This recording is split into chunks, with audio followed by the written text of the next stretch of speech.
A ideia aqui é falar um pouco sobre como é que o pensamento computacional chega às aprendizagens essenciais da matemática, neste caso concreto,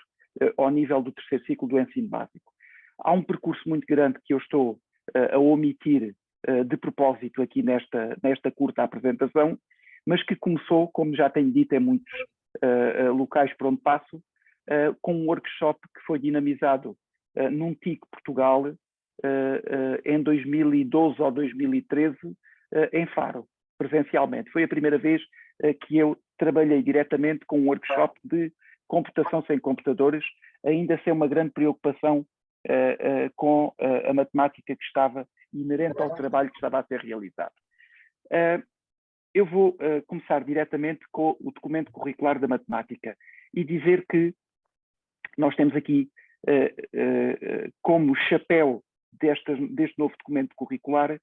três princípios que estão aqui, eles estão como chapéu, mas aqui estão como suporte a todo o programa, que é a matemática para todos e todas. A matemática é única, mas não é a única, e uma matemática para o século XXI. Estes são, com toda a certeza, os princípios que sustentam todo este novo documento curricular, que depois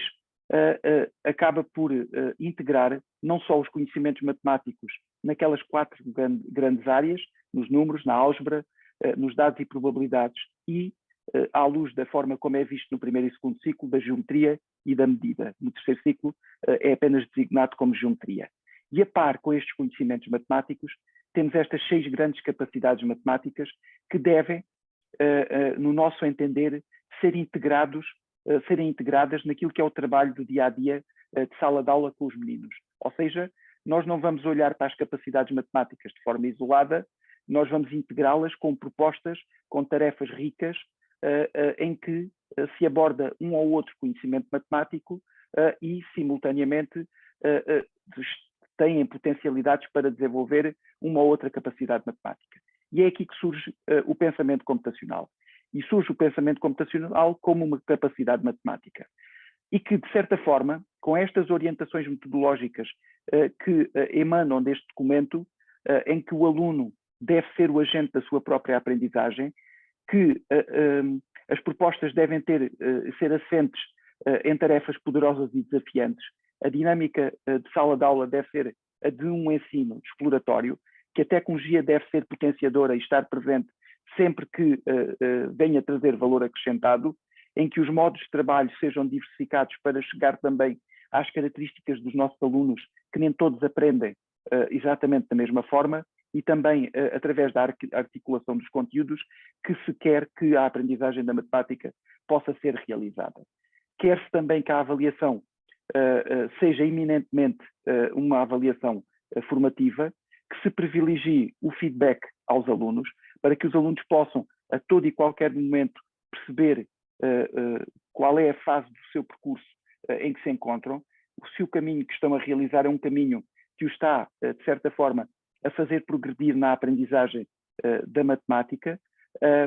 na diversificação dos instrumentos e estratégias de avaliação, porque, da mesma forma como se vai diversificar os modos de trabalho, também é importante que se avalie de diferentes formas e com recurso a diferentes instrumentos,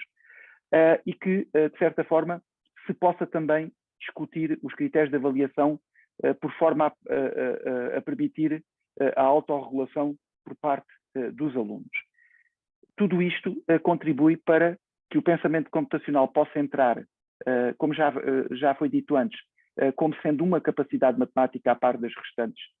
5 que estavam naquele slide anterior, e visa-se, através desta integração,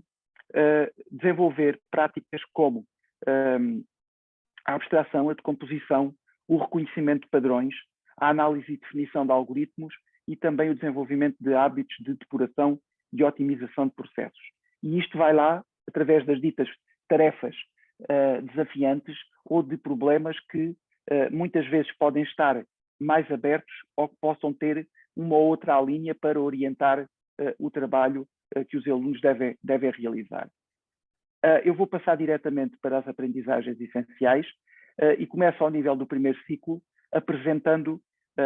uma proposta que já é subejamente conhecida de todos os que estão presentes, pelo menos eu estou em crer que sim, que é uma tarefa que não é nossa, mas que nos tem acompanhado ao longo de todo este processo, e inclusive até na capacitação de formadores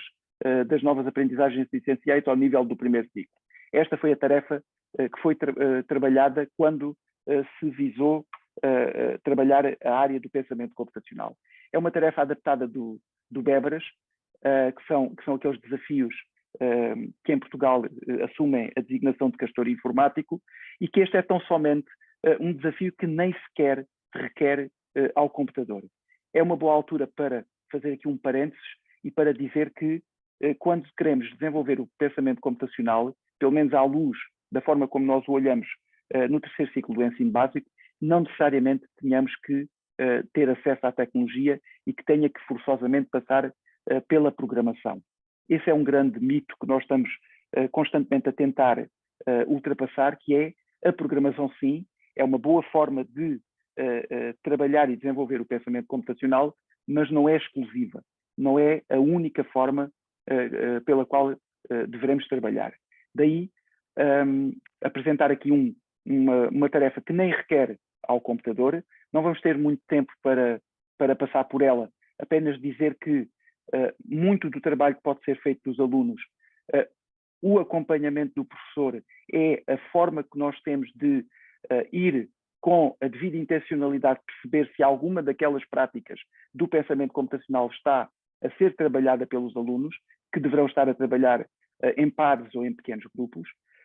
e esse processo é aquele que nos permite depois, de certa forma, chegar às respostas que eram propostas naquele enunciado original, que tem a ver com o concretizar o objetivo, neste caso concreto, passar pelos rios todos uma e uma só vez, perceber qual é a casa onde vai terminar, o porquê de ser sempre aquela casa, e depois ir um pouco mais além e tentar contabilizar quantas soluções tem este problema. E isso permite-nos depois chegar também à questão da otimização, que é aquela prática da depuração, de perceber que os caminhos são estes, e estes só que aqui estão, e que não nos permitem encontrar mais. E aí também estamos a desenvolver uma dessas práticas do pensamento computacional. Vou avançar, de certa forma está aqui depois um ou dois slides, neste caso está só um, que refere de uma forma muito sucinta como é que estas práticas podem ser desenvolvidas por parte dos alunos com esta proposta, e vou avançar para uma outra proposta, ainda ao nível do primeiro ciclo, e esta também trabalhada num projeto piloto que foi o Matematique,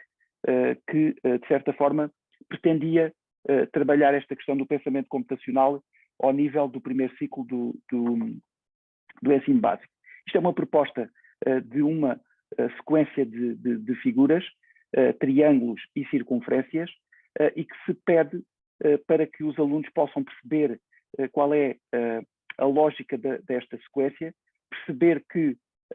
o que é que acontece depois entre a 20ª e a 40ª posição, explicar como é que chegou a essa resposta, e depois perguntar para a posição 55ª, como por exemplo, e depois, de certa forma, desenvolver todo o trabalho matemático que está por trás. A integração do pensamento computacional também é uma excelente oportunidade para voltar a recentrar a atenção naquilo que é o trabalho matemático de sala de aula. E este trabalho matemático que aqui está é importantíssimo, porque é a partir deste trabalho que nós conseguimos comunicar com a máquina, neste caso com o Scratch, para desenvolver um programa que vise precisamente dar resposta ao encontrar os tais elementos que estão numa determinada posição desta sequência. Estão aqui os exemplos com uma forma como esta programação pode ser feita, com o link direto, duas situações distintas, e depois também está aqui a explicação de um programa muito simples, que pode ser depois mais complicado ou não, consoante aquilo que nós queremos e o tipo de trabalho que os alunos já estão habituados a fazer, porque o que se pretende é que seja o aluno a chegar lá,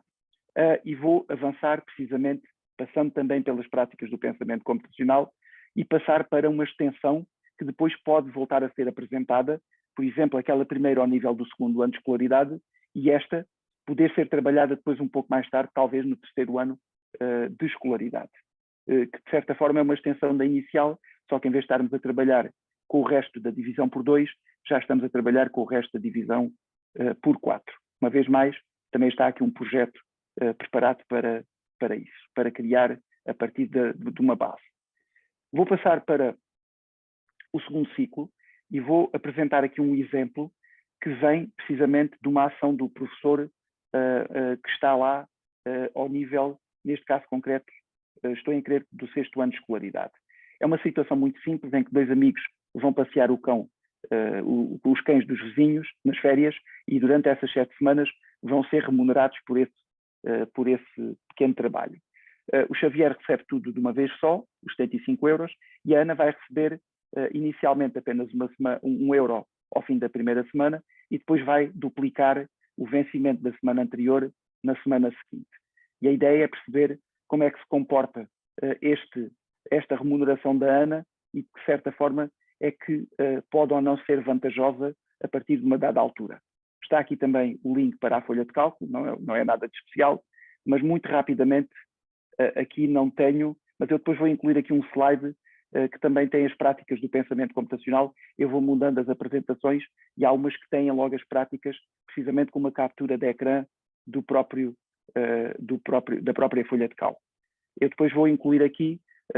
tendo o link, voltam cá e ele está atualizado.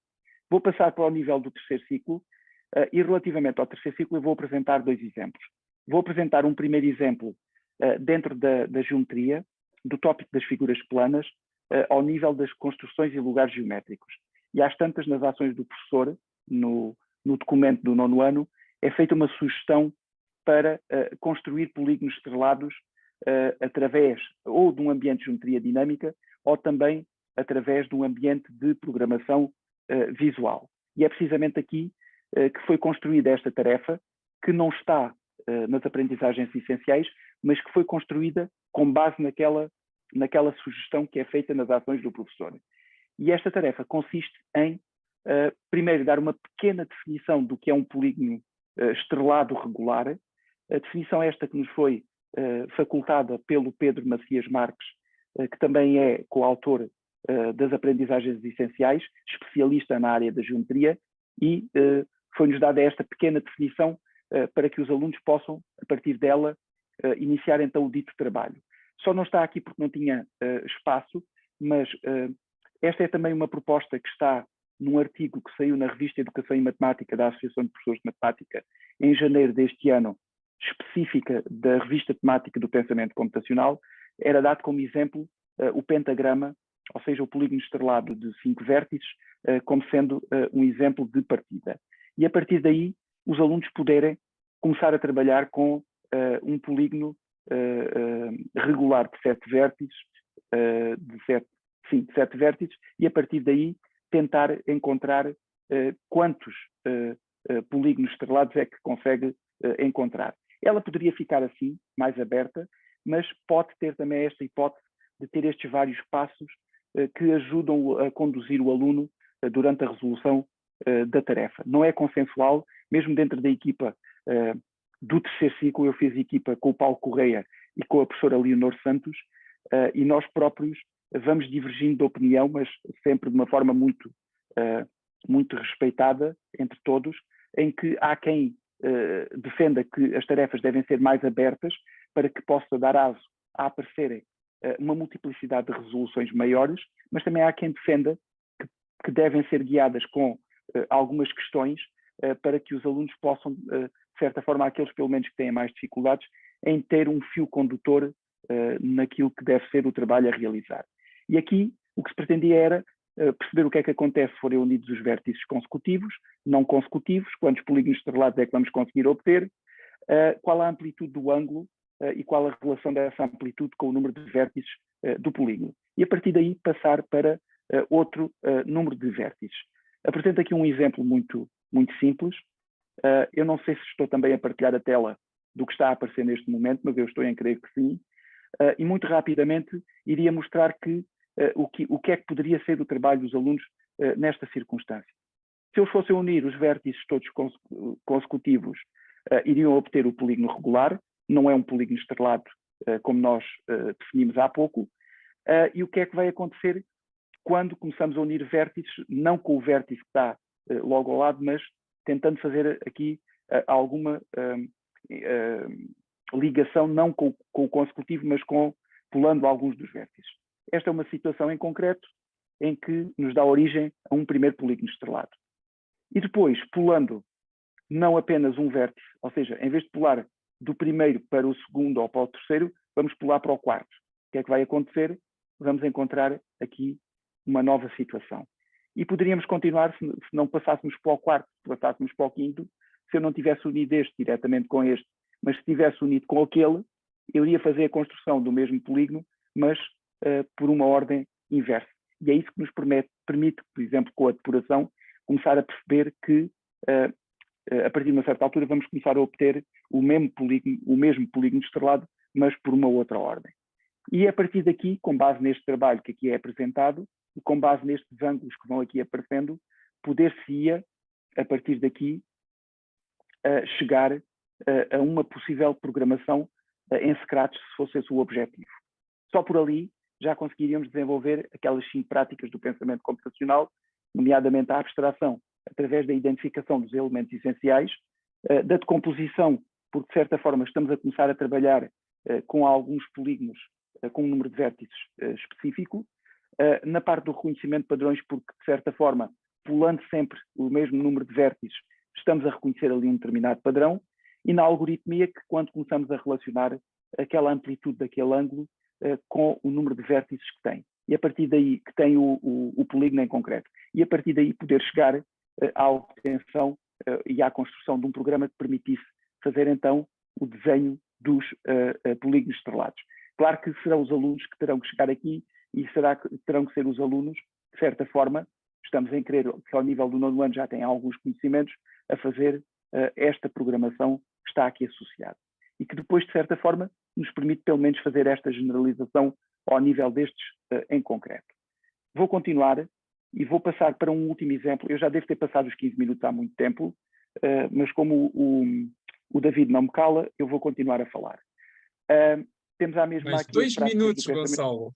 e vou muito rapidamente para este último exemplo. E este último exemplo está ao nível dos dados, no tópico das probabilidades, no subtópico da probabilidade frequencista, que de certa forma também há uma ação do professor que visa fazer a simulação do lançamento com recurso ou ambientes de programação visual à folha de cálculo, fazer então experiências que visem a repetição da experiência para contabilizar a frequência relativa e daí associar, quando ela se repete um número suficientemente grande de vezes, à sua estabilização em torno daquilo que é a probabilidade teórica desse acontecimento ocorrer. O exemplo que tenho aqui, tem aqui 2 links, ainda há pouco estava a desafiar o Filipe com este link de baixo, que é mais recente, e que de certa forma nos permitem ver o que é que se pretende ao nível da programação neste nível. Este primeiro programa, muito rapidamente, apenas recorre às listas, e já implica algum trabalho, já estamos a falar de uma coisa um bocadinho mais elaborada, e que permite, de certa forma, que essa simulação seja feita e em tempo real a frequência relativa seja atualizada ali. E isto tanto vale para meia dúzia de lançamentos, em que dá para perceber que não é suficientemente grande para ver aqui o registro de grande estabilização nas frequências relativas, mas que se eu simular 1000 vezes já consigo ver resultados mais próximos, mas se simular 1 milhão de vezes, já não sei se meti 1 milhão, se já meti mais zeros, também conseguimos com um relativo curto tempo ver também estes valores em tempo real, instantaneamente a serem atualizados à medida que os lançamentos vão sendo feitos. A inovação que eu gostava de mostrar, mas que já não está provavelmente ao alcance de um trabalho feito em contexto de sala de aula, é o outro exemplo que aqui está, que está aqui em baixo e que também vai ficar disponível para que todos possam ter acesso, que é exatamente o mesmo, só que um pouco mais apelativo, porque vai ter um gráfico de barras a atualizar em tempo real. Aqui já não posso ser muito ambicioso no número de lançamentos, porque é um programa que já está muito mais pesado e que leva muito mais tempo a correr. Eu posso fazer aqui, se calhar, apenas meia dúzia de lançamentos para perceber que não é o suficiente para estabilizar em torno daquilo que é a probabilidade teórica, mas que se fizermos 1000 lançamentos, já vemos o trabalho a ser feito e é essas barras a tentarem, na medida do possível, nivelarem-se com este número de repetições. Claro que agora não posso fazer aqui 1 milhão, porque iria levar muito mais tempo. E era aqui que eu queria passar, era por aqui. Eu sei que já estou a passar o tempo, mas muito rapidamente queria concluir com estas considerações finais. O pensamento computacional não deverá ser confundido com a programação. O pensamento computacional irá recorrer à programação e é uma ótima forma de promover o desenvolvimento do pensamento computacional com os nossos alunos, mas não é a única, não é exclusiva. Ele deve ser abordado em articulação com os temas matemáticos e com as outras capacidades matemáticas, como já foi dito há pouco. Não é suposto, hoje vou trabalhar pensamento computacional e aquilo surgir no vazio. É importante ter em conta as tarefas que nós vamos propor, e aí, não sei o que é que aconteceu, peço desculpa. Eu sei que deixaram de ver, mas pronto, fica assim. É suposto essas tarefas serem preparadas precisamente para que, ao mesmo tempo que estamos a trabalhar um conteúdo matemático, estar também a promover o desenvolvimento do pensamento computacional. Será importante também o papel do professor na intencionalidade desse desenvolvimento do pensamento computacional, nomeadamente com o questionamento que o professor poderá estar preparado para ajudar em situações em que o aluno possa estar, ou os alunos em grupo, a bloquear e para que o trabalho possa continuar a ser realizado. Há esta necessidade em repensar a forma como se ensina a matemática, e isto é também uma oportunidade, e depois a questão relacionada com a formação de professores. Agradeço e peço desculpa de me ter esticado. Vejam este link que aqui está, ou este QR Code, e a partir daqui têm automaticamente acesso a esta apresentação.